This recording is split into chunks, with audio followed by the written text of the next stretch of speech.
Okay, so last time so at the end, we recall briefly what was the equivariantization construction. Yeah. So the equivariantization construction, you start from the fusion category, you consider the monoidal category of tensor autoequivalence and the category, this category made by a finite group, where the object as the element of the group, the morphisms are trivial. Multiplication, the tensor product given by multiplication. And you define an action of the group on the fusion category by a monoidal functor, like that. And so a G equivariantization of the category is denoted like that, is a category given by pairs.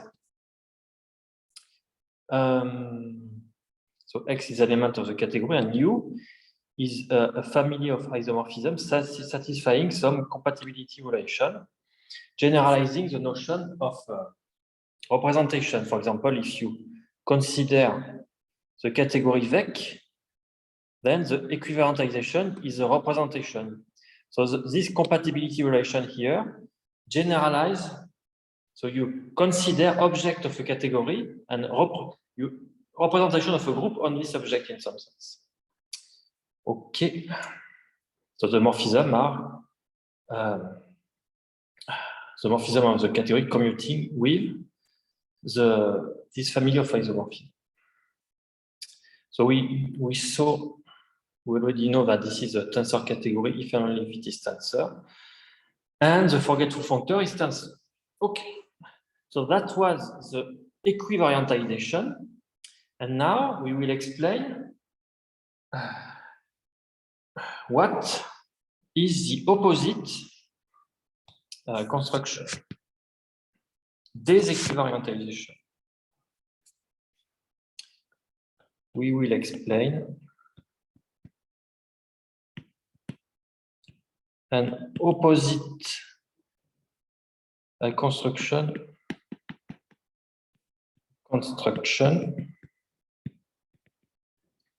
opposite to G equivariantization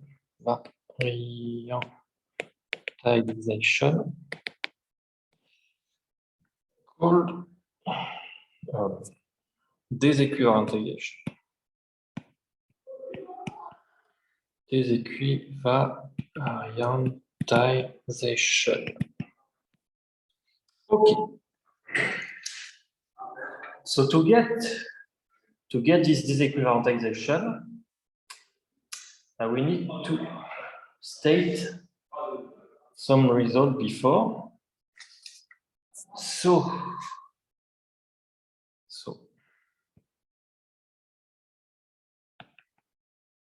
there is a canonical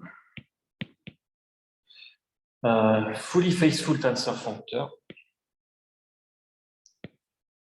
Fully faithful tensor functor. So I write like that. From rep G, which is nothing but equivariantization of Beck, to embedding in some sense to the equivariantization of C. With C, c'est a fusion category. So there is a kind of embedding from rep G to a G equivariantization. Now we will consider two type of forgetful functor. So you have forgetful functor 1 from the center of the equivariantization to the equivariantization, and forgetful functor 2 from the equivariantization to the category. So we know we have this forgetful functor 2 is this one. So just forgetting about this family of isomorphism. So the proposition here about that, and this, it is this proposition which will lead to the notion of disequivalentization. This proposition will be the model. So there is a canonical Brady tensor functor. Canonical Brady tensor functor.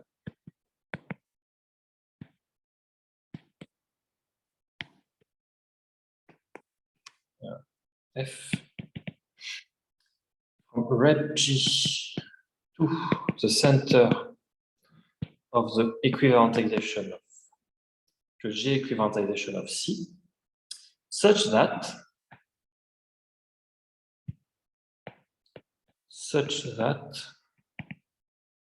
first point, so what is that? The functor I is isomorphic to forgetful functor composed with F. So which one it is? So I is from that to that. So F is from that to that. So we need to go from that to that. So it is forgetful functor 1.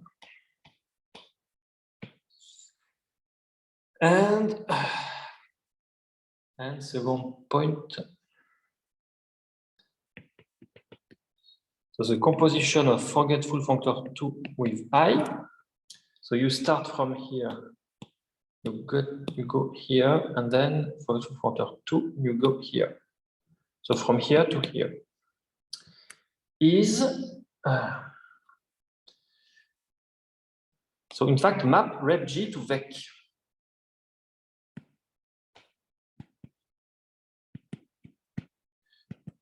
To VEC. And in fact, what you get is a usual forgetful functor. So making forg2 composed with I from rep G to VEC.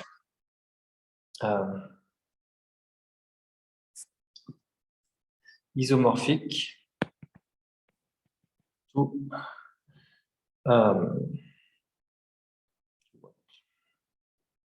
the usual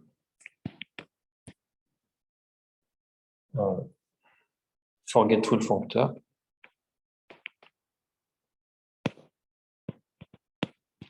as Brady tensor functor.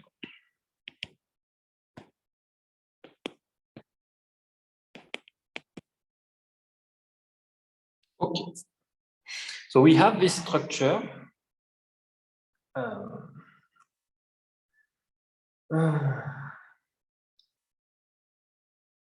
Yeah.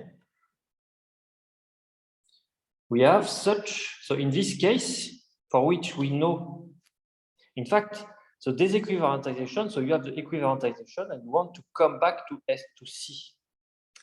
So the next, so the disequivalentization, in fact, you will start for some D and you want to recover the C when it is possible. And in fact, it will look like to this proposition. Theorem.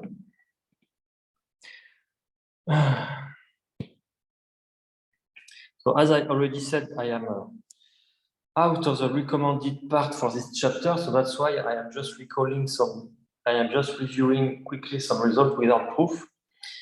But when we will start the next chapter today, chapter 9, very soon, in fact, we will provide more proof. So the next theorem will introduce the notion of disequivalentization. So let D be a fusion category. Let G be a finite group.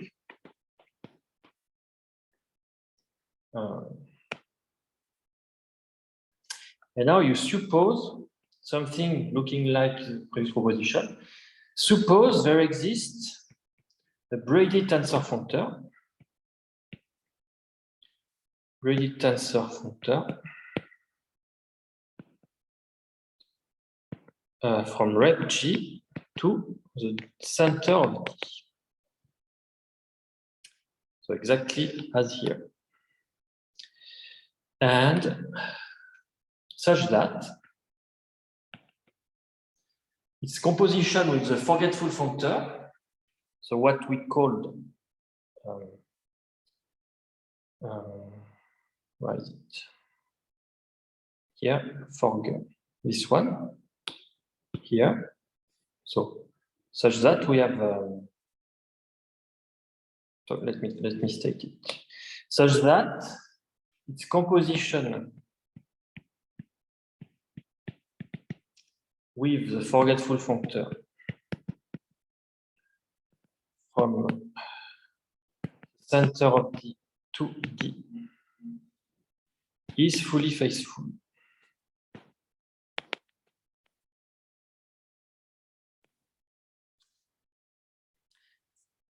So you start from that, you go there, and then you go there. So you have something from rep G to D. And so it's from rep G to D, rep G to D. Yeah, so it looks like that. Yeah, this is rep G, which is D. So we are just stating for D, we have a braided tensor functor such that this composition is I. And is fully faithful, which is also written here. So this. And so assume all that, then in fact D is exactly of the form of the previous proposition. Then there is a fusion category C and an action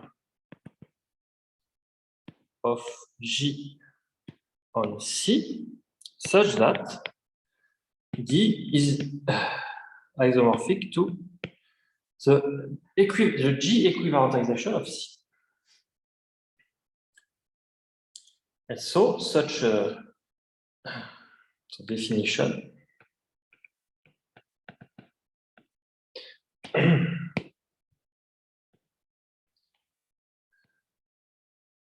this C above C is called the de-equivariantization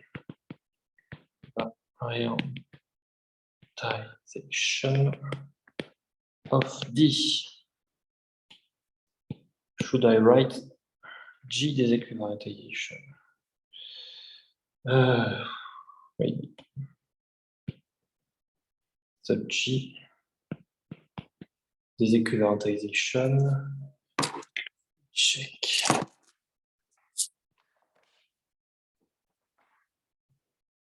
Doesn't matter. Page 249.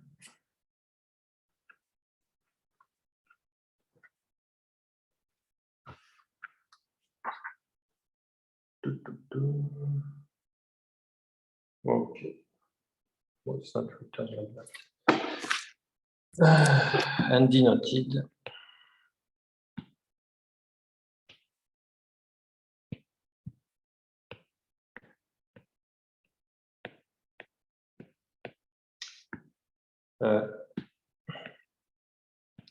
D with G bottom index like that, whereas equivalentization you have the top index like that. Okay. So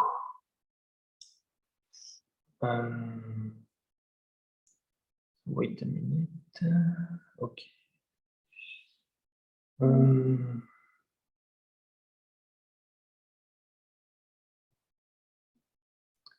Wait. Okay.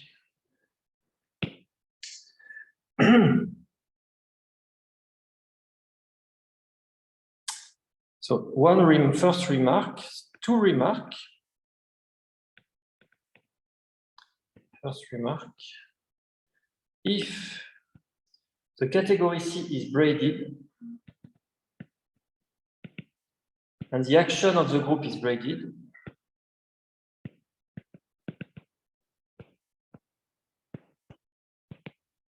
not the group braided.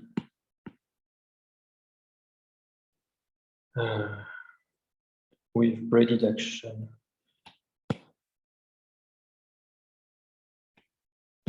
With braided action of G, then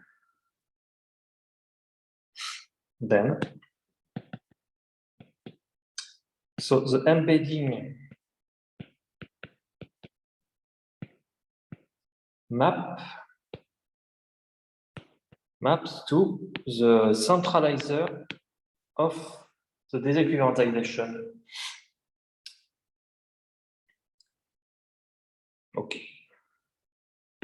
Second remark. The disequivalentization of a fusion category is a fusion category. The disequivalentization of a fusion category is a fusion category also.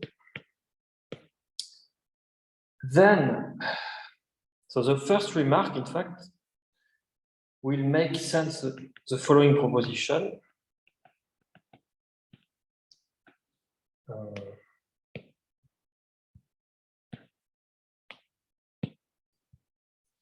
So let D braided fusion category be a braided fusion category. Let G be a finite group.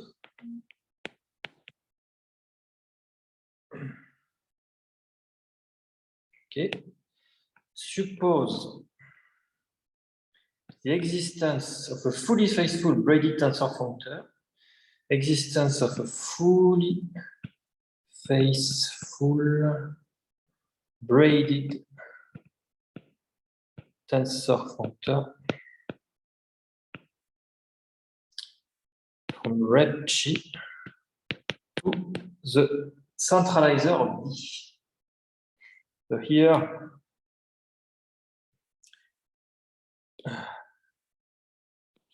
like that. Then, the disequivalentization of D is braided.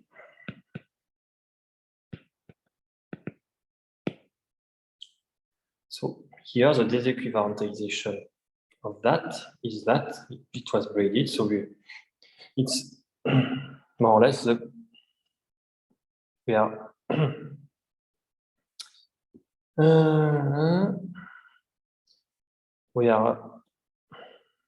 it's more or less the converse of that, or how to say. Here we start from a braided, and we get a map from rep G to the centralizer. Here we start from a fully faithful braided tensor functor to the centralizer. And I guess you can deduce, you may be able to deduce the assumption of the theorem. So you get a disequivalentization, and this proposition says that it's more or less it is braided. Okay.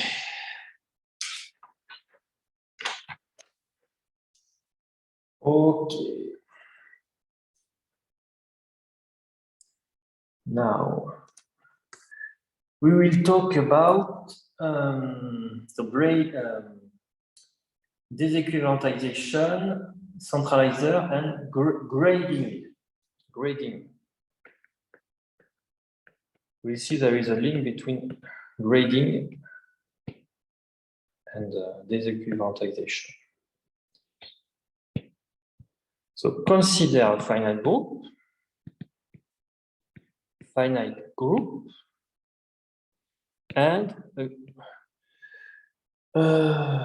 graded fusion category, graded by the finite group.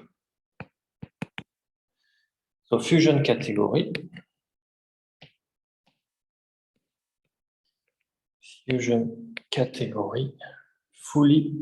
faithfully graded,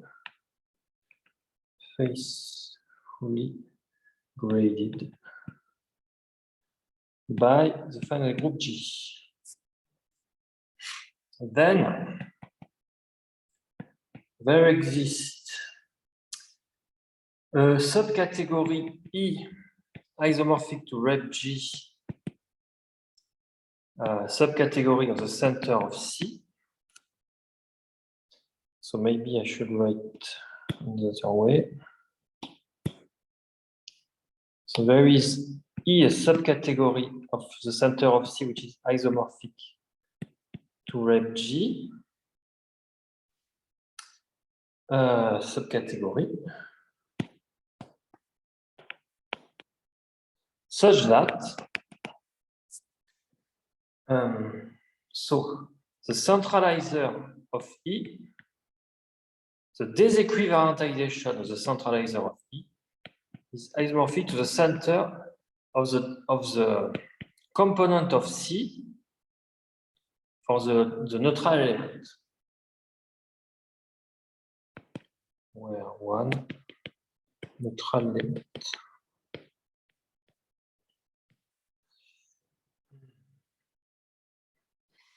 Okay. So you start from a G-graded fusion category, faithfully graded fusion category.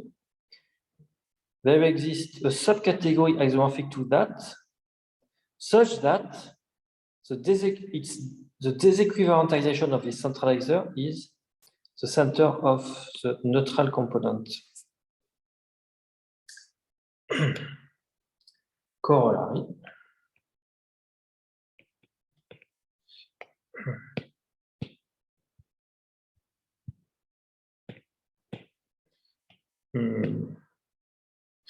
So you can deduce result about dimension. So let CG as above. Then, so we can deduce from what we said, the dimension of the center of C is order of G square, dimension of the center of the neutral component. And second corollary, also about some dimension result. So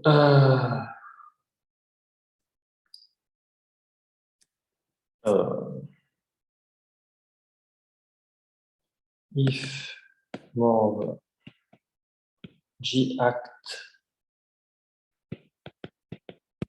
on C, then dimension of, so if more over, is it, no, wait,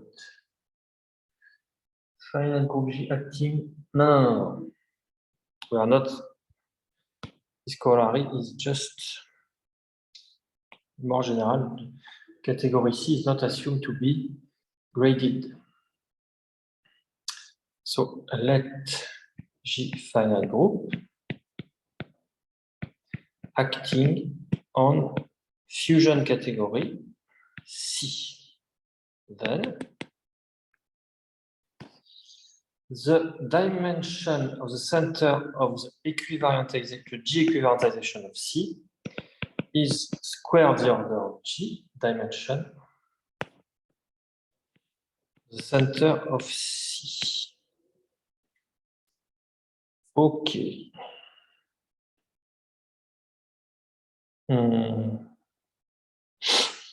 Okay.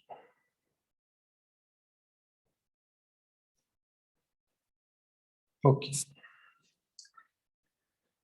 And here, the idea may be the fact that the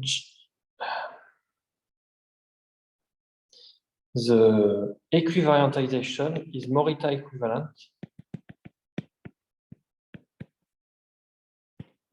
to the graded category cross product.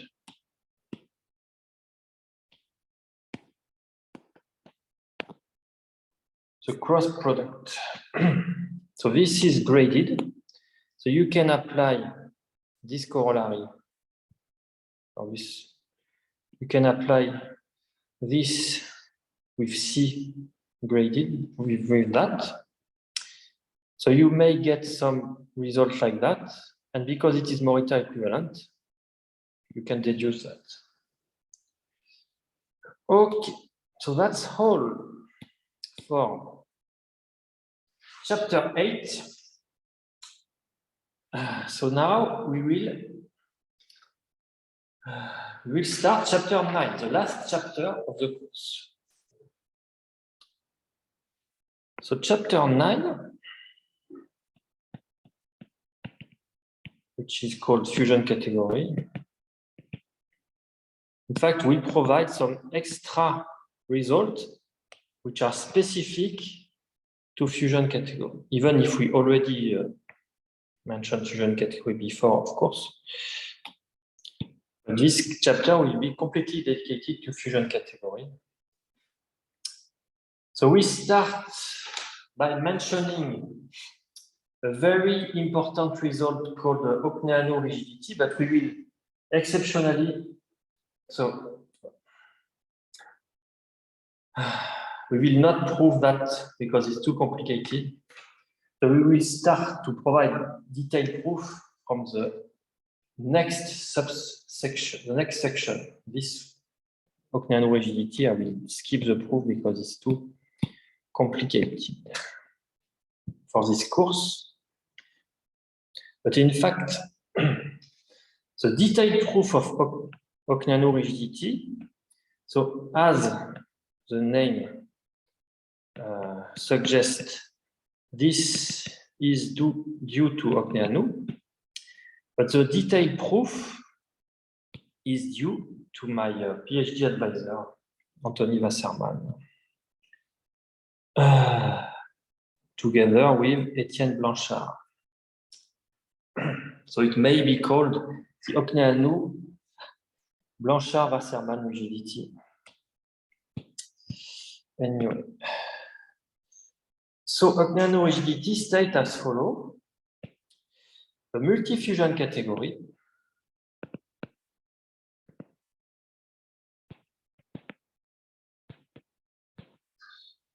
does not admit non-trivial deformation. Does not admit non-trivial deformation. Deformation. So we see. I did not define what is deformation. In fact, I skipped the section about the deformation in the sense of Davidoff-Dieter cohomology. So I did not. So that's why I am going quickly about that. So in particular, the number of multi-fusion category autoequivalence with a given Grothendieck ring is finite. So if you have a fusion ring, you can only have finitely many categorification. In particular, the number of multi-fusion categories autoequivalence with a given Grothendieck ring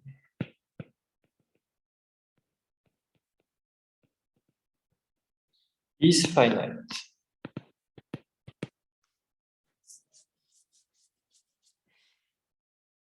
Okay. So it's a rigidity in that sense. You cannot deform non-trivially.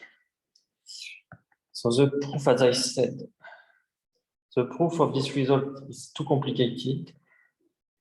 So maybe let me write this in another color.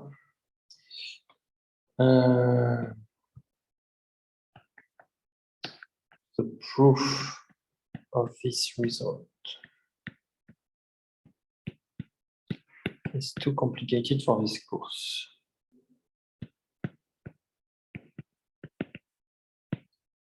For this course. Here, deformation, as I said, is in the sense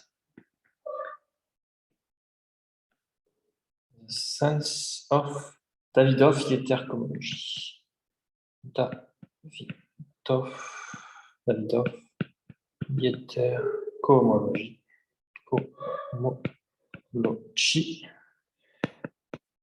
Alors, see the section 722 that I did not cover. Okay. So we have, there are some kind of rigidity for tensor functor between multi-fusion category and for C-module categories. There are same kind of rigidity result for tensor functor between multi-fusion category. Multi-fusion category and also for C-module category. So the same kind of result, so there is no non-trivial deformation and finitely mainly possible equivalence, etc. Okay.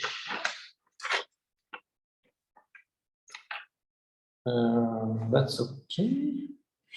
So before going to the next section, let me state one consequence in the world, the framework of algebra,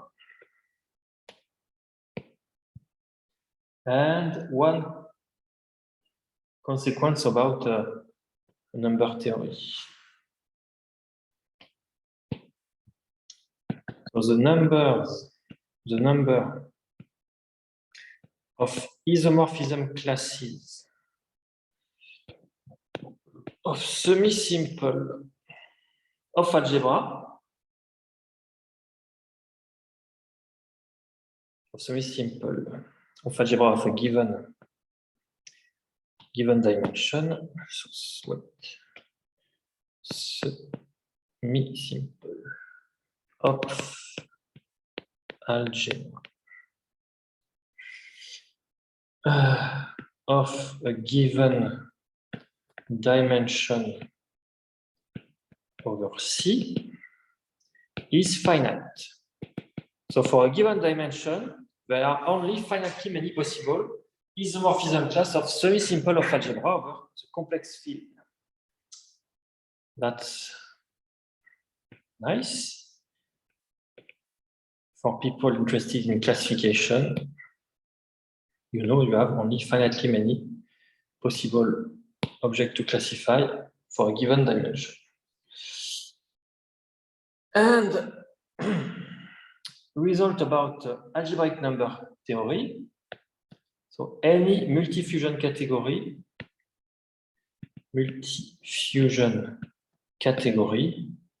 any tensor functor between such categories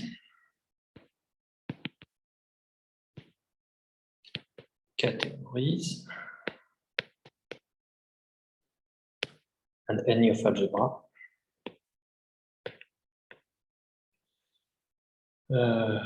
Semi-simple of algebra.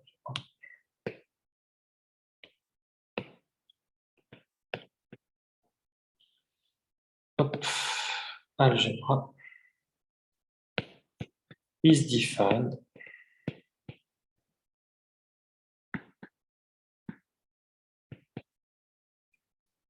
over an algebraic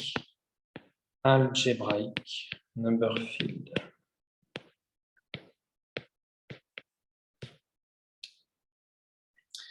So define mean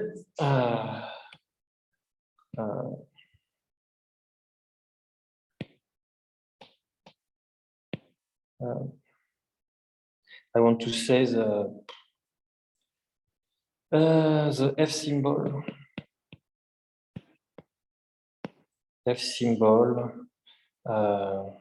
character, etc.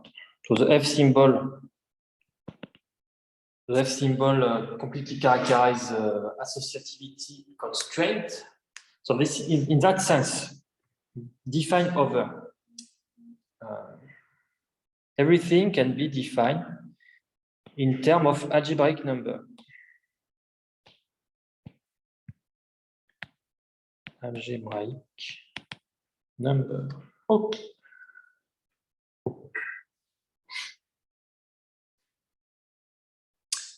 Okay.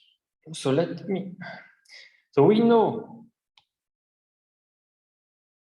there are results about cyclotomic number field involving, I don't know, the Frobenius per dimension, etc. But when I say there are results, I am not saying that what I said, I am not saying that this corollary can be stated for cyclotomic number field. What I am saying that there exists some result involving, for example, Frobenius per dimension, or where you can reduce to cyclotomic number field, but in general, it is not defined over cyclotomic number field. But there exists fusion category not defined on a cyclotomic number field. I guess even up to Grothendieck equivalence. So there exists fusion ring with categorification, but without categorification over a cyclotomic number field. For example, extended A group fusion category is not defined over a cyclotomic number field. So you cannot, you always have F symbol which are not cyclotomic. They are algebraic integer, but not always cyclotomic. See the paper by Morrison Snyder. Okay. So that's all what I wanted to say about rigidity, Brocknian rigidity. And now we will talk about the induction functor, the right adjoint of the forgetful functor of the center, from the center to the category. So new section. induction to the center.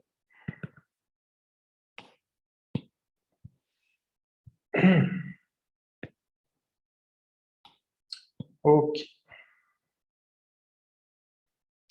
So I went very quickly for this first section of the chapter about Hocknerian rigidity, but now I will try to provide more details.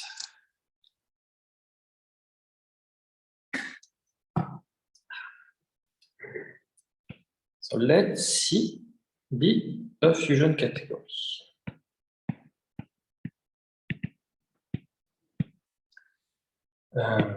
Let the center of C, so let's the center be the center, the center of C. Let the induction functor, let the induction functor I from the category C to its center be the right adjoint of the forgetful functor.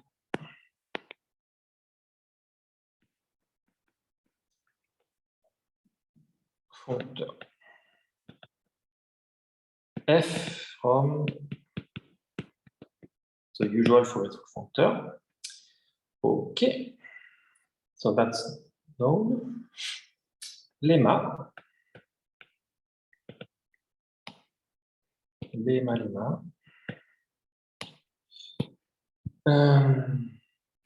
So consider the fusion category C as a module over C de tensor product C up, as a C de tensor product C up module category, as we already said several times. Then, for all objects VW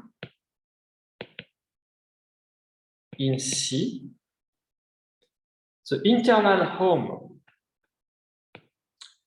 of C de tensor product C up VW is isomorphic to the direct sum for all the objects, the simple object of C up to isomorphism of X de tensor product right dual of V, tensor right dual of X, tensor W.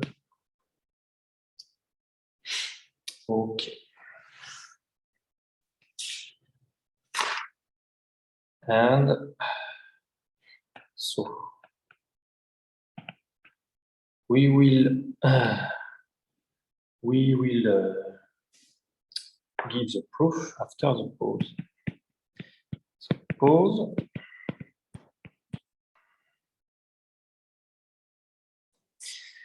Okay, so how to prove that this internal home is isomorphic to this direct sum? In fact, the proof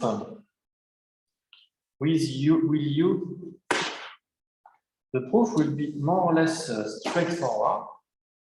It will use a sequence of several natural high junction isomorphism.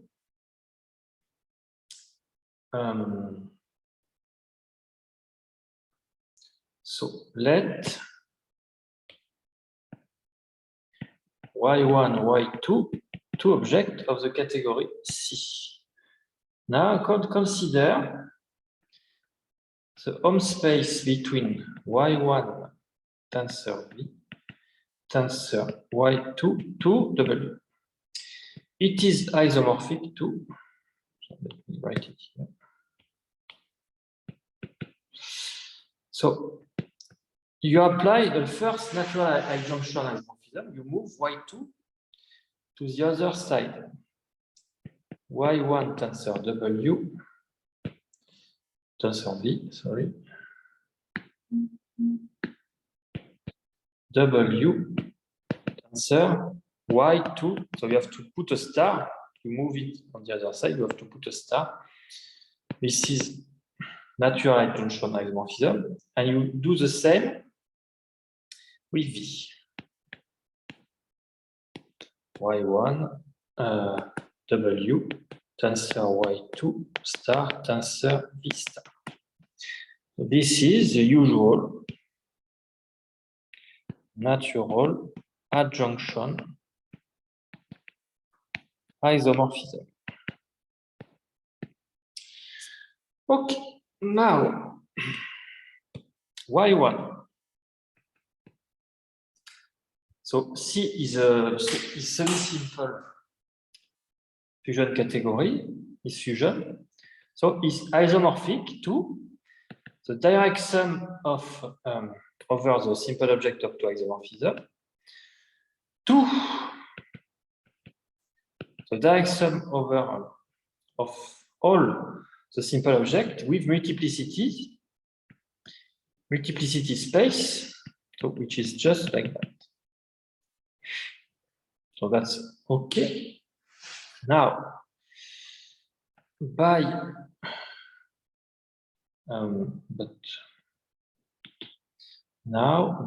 K-linearity, the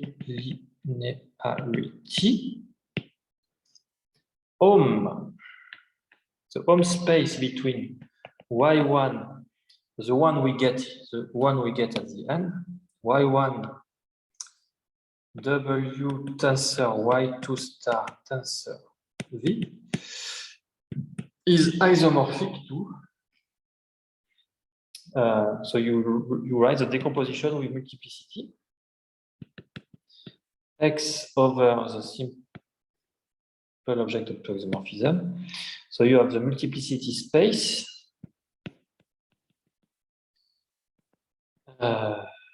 with every component like that.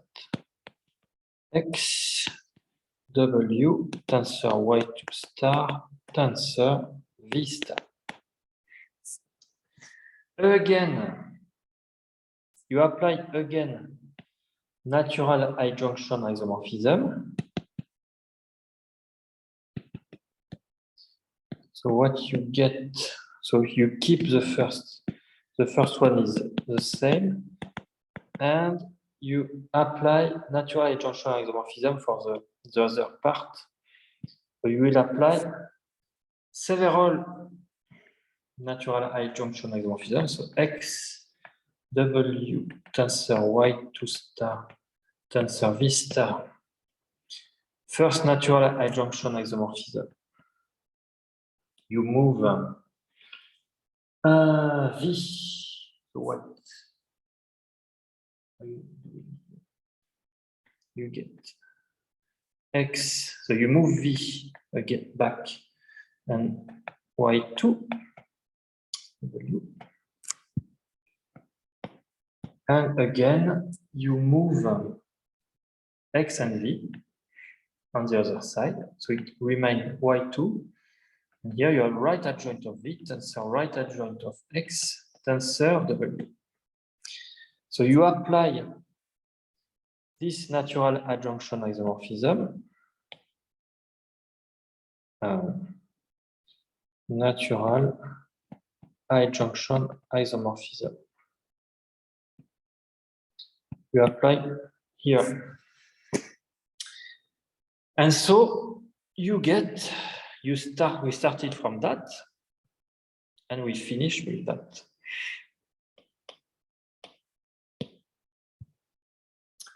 Y2, right dual of V, tensor right dual of X, tensor W. Okay. And finally, it's isomorphic to. So here we will apply the definition of the linear tensor product. Wait. Y1, Y2. Okay, so you have Y1. Wait. Here. Let me take this one. Y1, Y2. So we will have Y1, the linear tensor product, Y2. We will use it like that. And I forgot something. Here it's an home space. It's not just something alone. Home space. Okay. So by definition of the line tensor product morphism,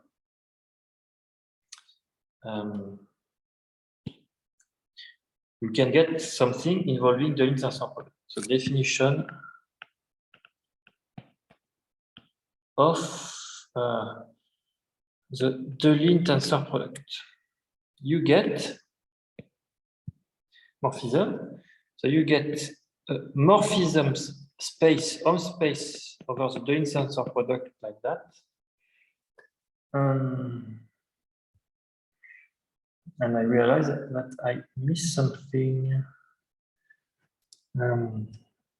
Because here it's C. It's not C up.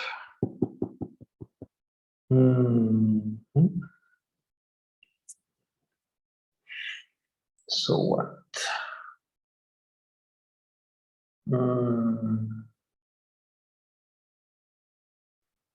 Wait. So let me write the statement, and then I will just think a bit about what I am. Like that, direct sum for x.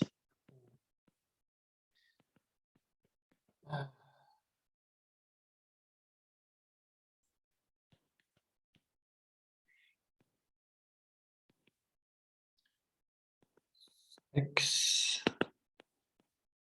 In fact, what I want like that, I want to remove the up here. It's just the line tensor product of C with C itself. So C up.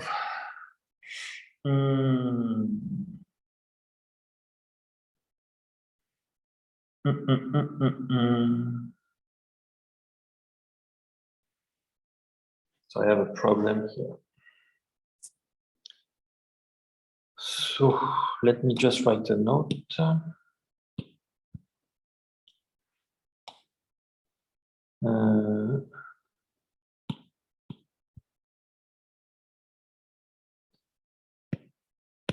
Why C up instead of just C? This is what we need. We need C up.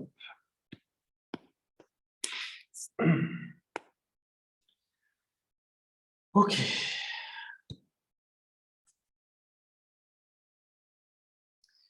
So let me finish the proof, and maybe I will see where we need to put C or C up. So assume we solve this problem about C and C up. Next. So what you get? So let me recall the definition of internal home again. Recall definition of internal home.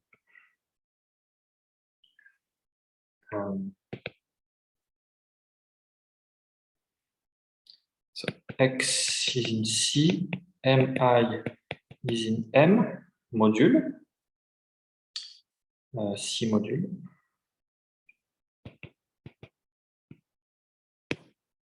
Then internal home over the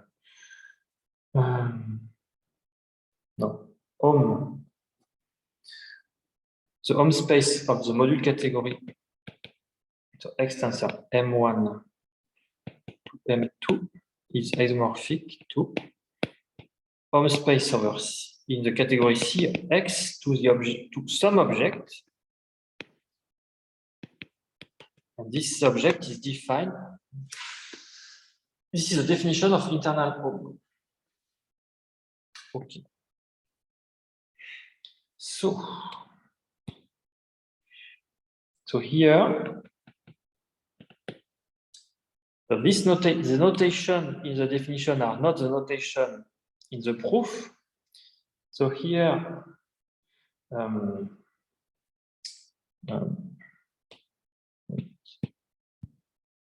C should be replaced by.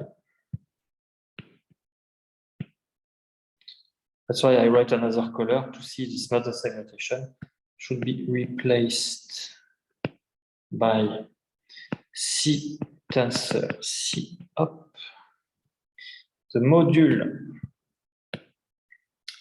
should be replaced by the category C itself. X. So X M1, M2 should be replaced by, so X should be replaced by Y1 tensor Y2. M1 is just V, M2 is W. Okay. And then, so you apply the definition with this object. And also you recall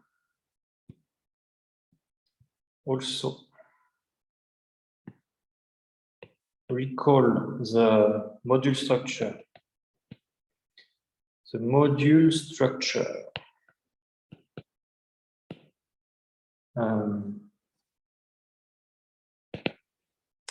Y1 tensor, Y2 module structure, module tensor.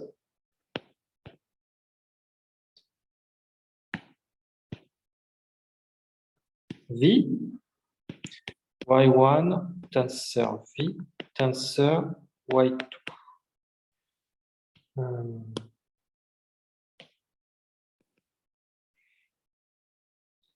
So here,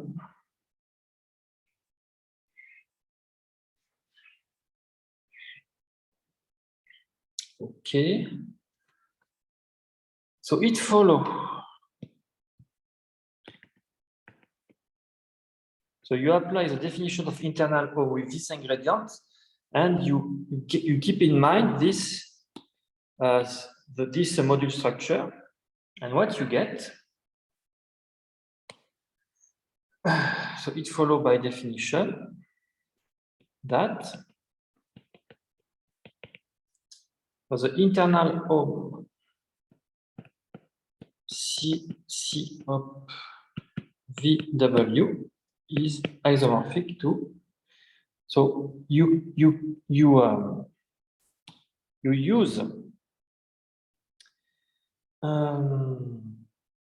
I guess you start from here and you get this isomorphic to this.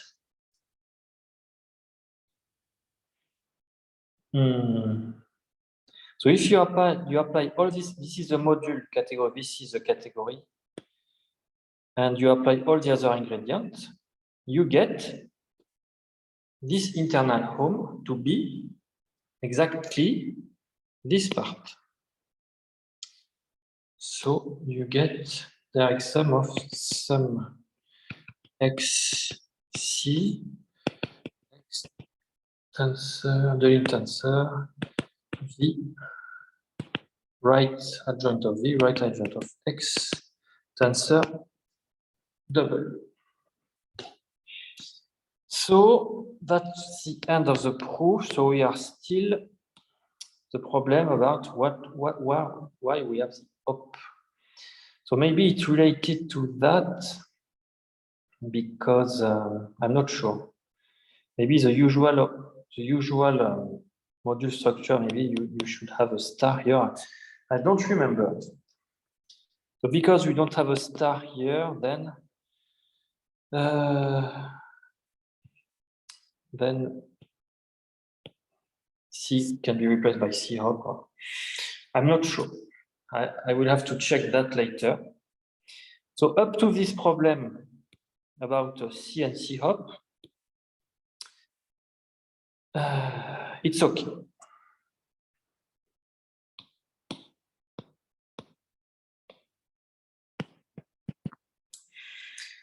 Okay.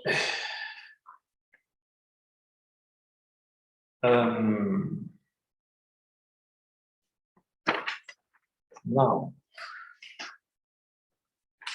so we proved that the internal home between V and W in C tensor C is of this form.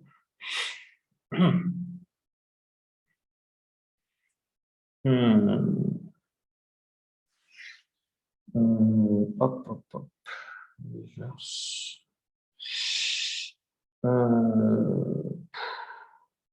I'm not able to. Maybe the problem here is obvious, but I am not able to solve it right now. Okay.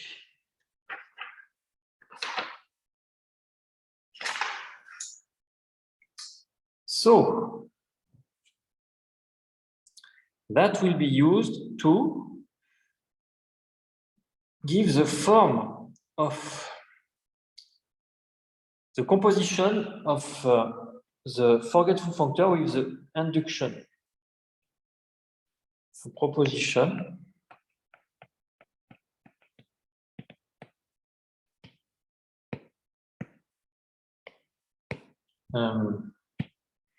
so let F was the forgetful functor and this right adjoint, the induction, be the forgetful functor and induction.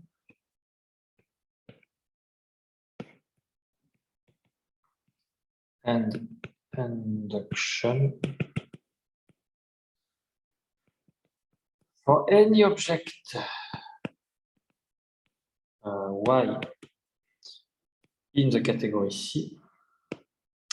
So forgetful composed with induction of Y is isomorphic to the direct sum of X tensor Y tensor X star. For X in the simple object set up to isomorphism. So you see, you apply the induction functor and you come back by forgetful functor, you get that.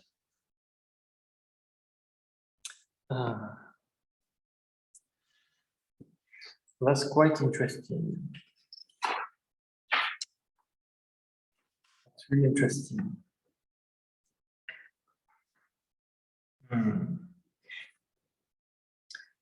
So proof. So the proof will use the previous identities with internal home.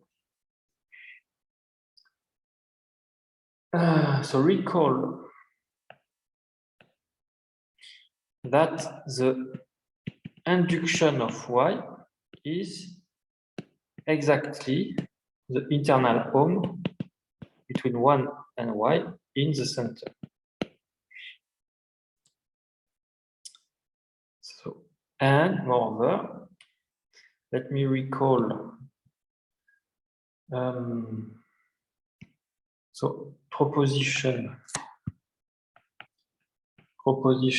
7, 12, 28 in the book.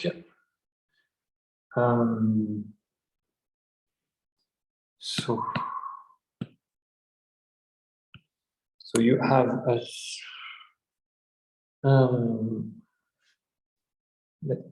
let M be an exact C module category. Then the internal home over C or some category C, not the same notation again. XY tensor Z, and here it's a module, is isomorphic to the right adjoint of the internal home over the dual with respect to M, dual of C with respect to M, of between C X tensor Y. So we will apply this. So again, this is not the notation of the proof. This is the notation of the proposition. And recall also. Recall that the so should I write this with another color? I will write the usual color. I will write it here. Recall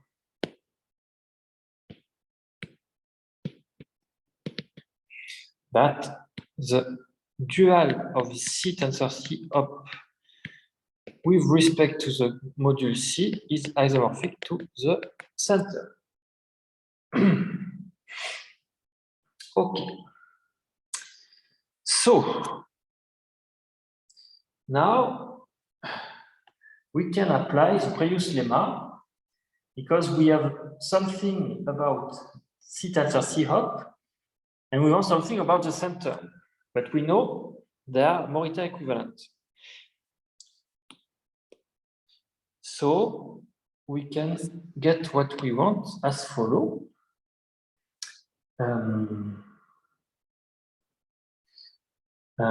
So F forgetful composed with induction of Y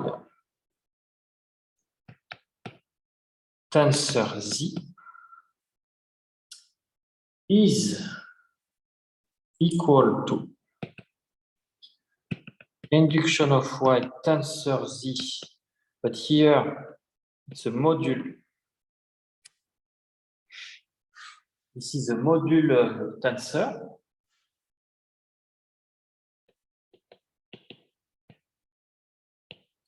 And here it is the C tensor. So be careful. This is isomorphic. So this is equal to, as we said, this is equal to that. So this is equal to internal home over the center of C, 1Y, module tensor Z.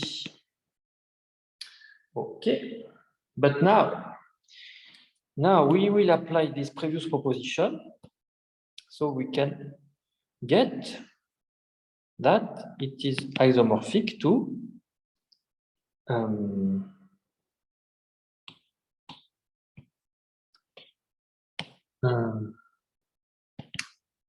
so right adjoint of home, internal home, C tensor C up Z1. So you have to find the good permutation of symbol. Be careful again, the notation here are not the same as here. Here, C should be replaced by the center of C. That should be replaced by that. So let me write it again. The notation in this proposition are not the same as in this proof. Be careful, I am just writing the proposition as it is stated in the book. You have to make the good change of object, as we did here.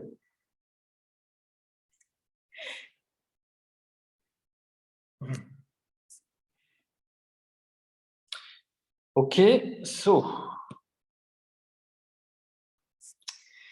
okay. So now, so home, internal home, C tensor C up of Z1 is isomorphic to, so this is what we proved in the previous lemma. Where is it? Here, with you place V by Z and omega by 1. So it's isomorphic to direct sum over the simple object to isomorphism de ligne X tensor Z, right adjoint of Z tensor, right adjoint of X tensor Y.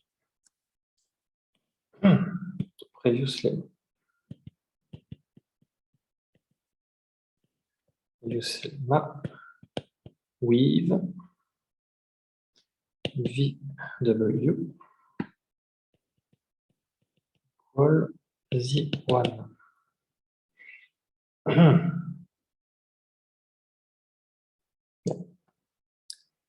Okay. Then you apply the right adjoint.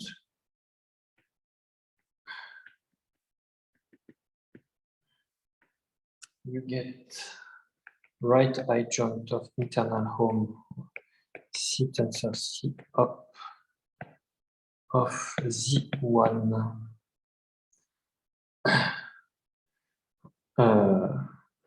We apply right adjoint and you tensor by Y. Tensor Y. You get that tensor Y is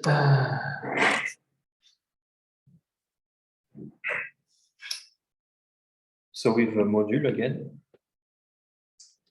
the module tensor is isomorphic to the sum. So remember the definition of the module tensor over for the de-ligne tensor product. You put a y in the middle, so you have x. So what?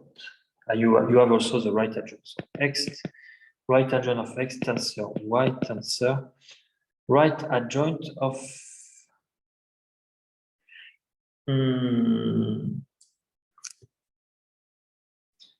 so right adjoint of x, so right adjoint of z. Wait. Maybe not. I forgot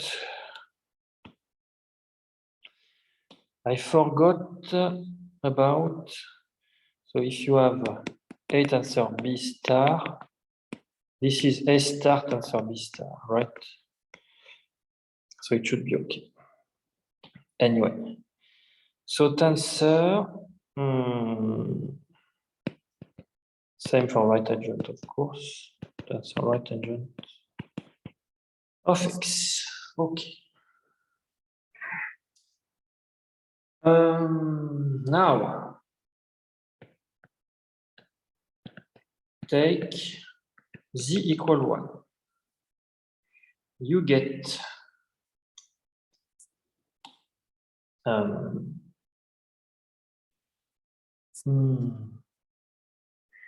what do you get?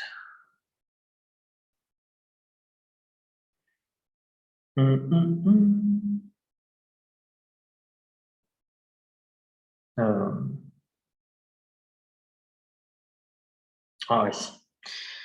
So you take Z equal 1 and you start from here.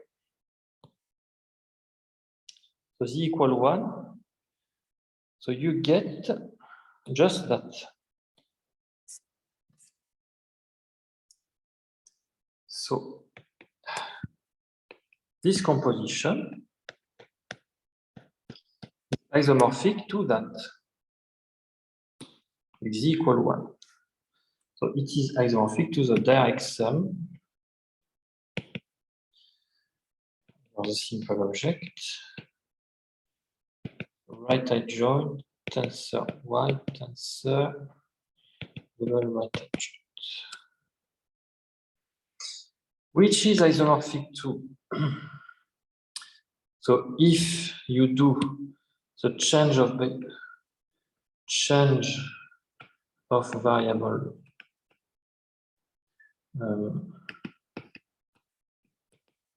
You do this change of variable. What you get is x tensor y tensor right adjoint of x, and then it is isomorphic to, and here you apply the fact that the right adjoint of x isomorphic to the left adjoint of x in a fusion categories. More generally, it is true for a semi-simple multi-tensor category. More generally, in a semi-simple, that was proved for semi-simple multi-tensor category. Multi-tensor category. So you can replace, up to isomorphism, you can replace right adjoint by left adjoint. So this is isomorphic to the direct sum over the simple object of x tensor y tensor right adjoint of x.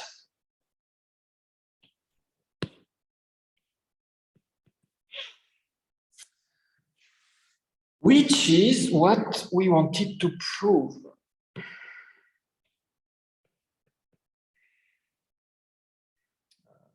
Yeah.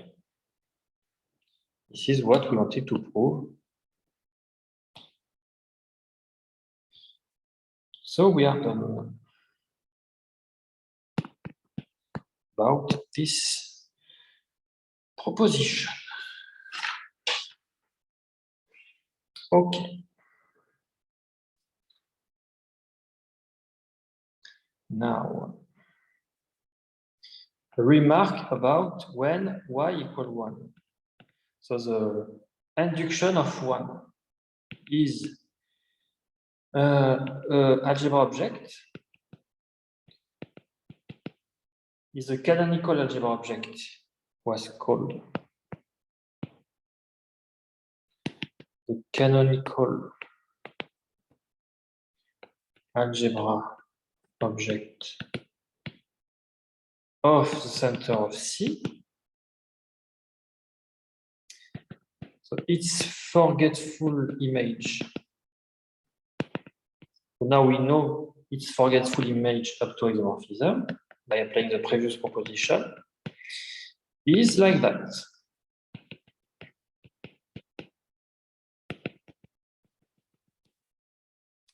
Okay. So this forgetful image is the direct sum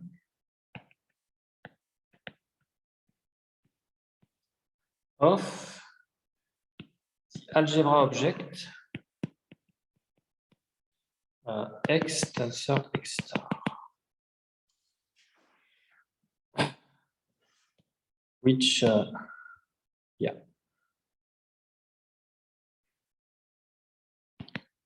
So we recall that this algebra object generalizing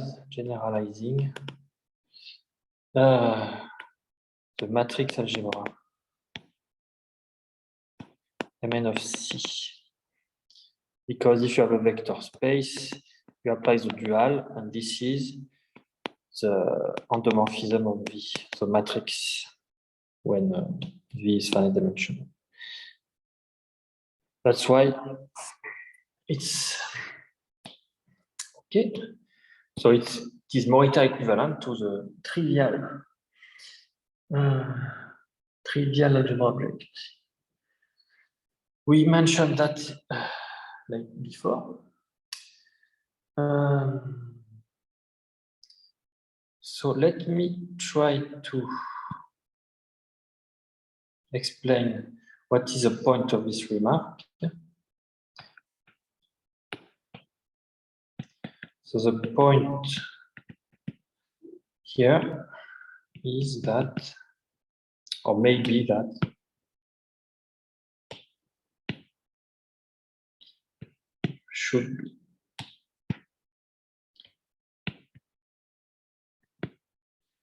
should be that the algebra object structure of I1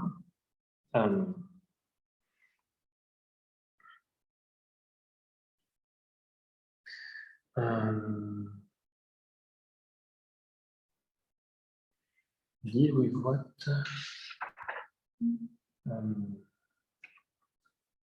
And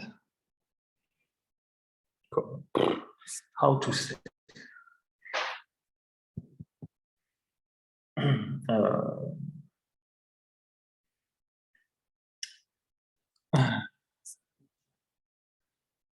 It should induce the algebra structure of or is induced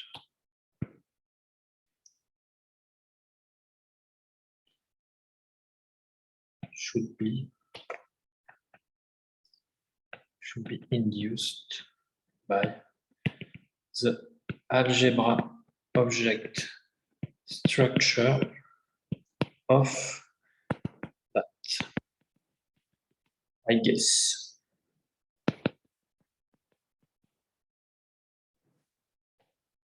It was not completely clear to me, but I guess it's that. Okay. Okay.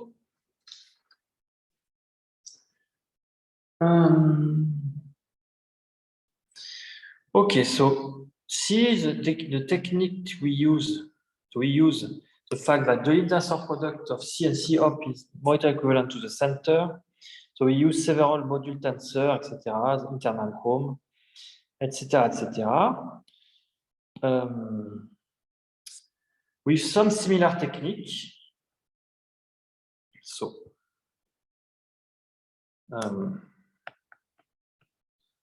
from similar technique,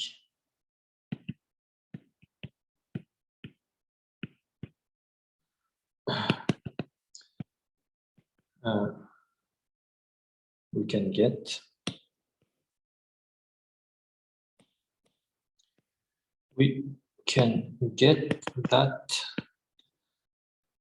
the central structure, we can get the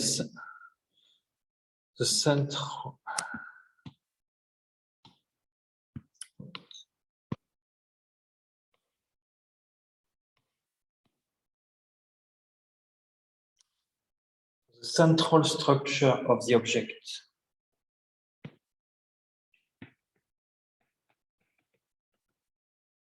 I1.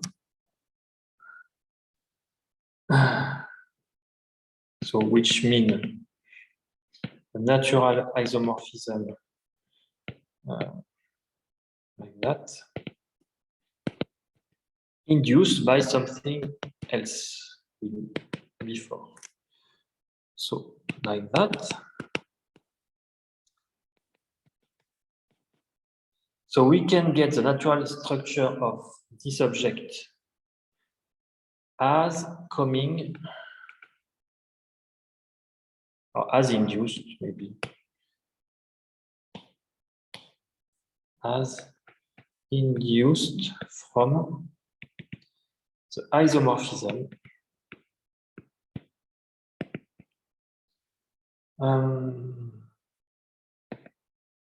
this isomorphism, internal home C up 1, this collection of isomorphism. Right. This isomorphism was mentioned in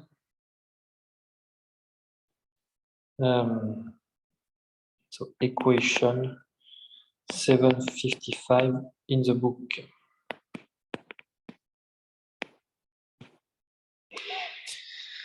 Okay.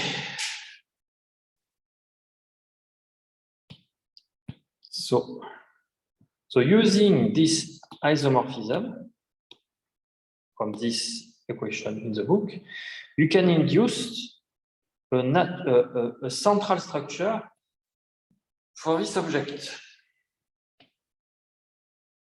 using the fact that I1 is of this form and the center is Morita equivalent to the Deligne tensor product C of.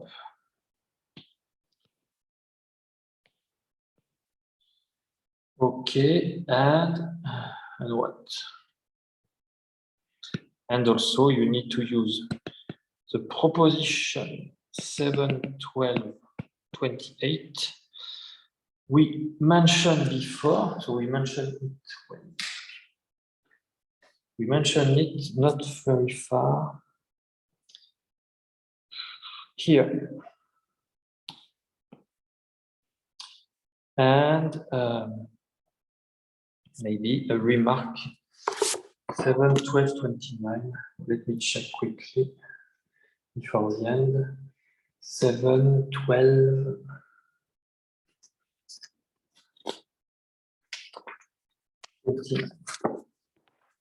And remark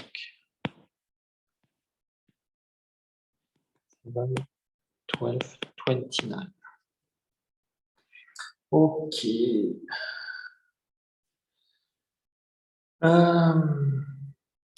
So we have this induced central structure. So this induced central structure for I1 will be used in the proof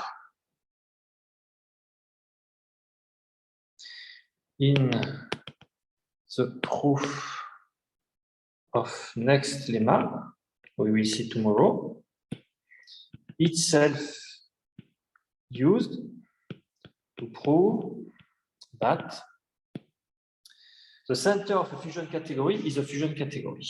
A very important result. To prove that the center of a fusion category is also a fusion category. Okay. So that's the point of such technical lemma. The goal is to prove that the center, not the central, the center